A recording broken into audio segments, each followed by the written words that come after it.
Have you ever looked in a mirror and wondered why your right hand appears as a left hand? A mirror doesn't just move your image, it flips it. In geometry, this is called a reflection. Imagine a mirror line on a graph. When we reflect a shape, every point creates a perfect flipped twin on the other side. The most important rule is that each new point is the exact same distance from the mirror line as the original. Think of folding a piece of paper along that line. The two shapes would match up perfectly. Let's use the x-axis as our first mirror. Reflecting across this horizontal line flips a shape up or down. Picture a small triangle that looks like a boat with its vertices at -1, 1, 1, 1, and 0, 3. It's sailing above the x-axis.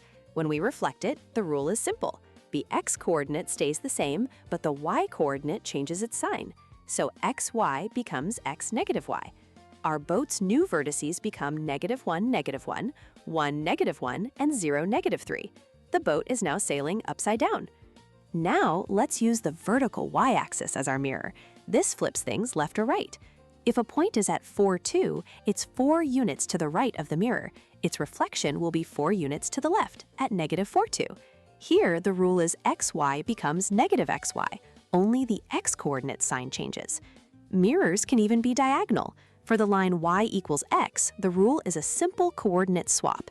The point 2, 5 reflects to become 5, 2. Remember, a reflection flips an object, while a rotation turns it. If you wrote a word on your shape, the reflection would look like mirror writing.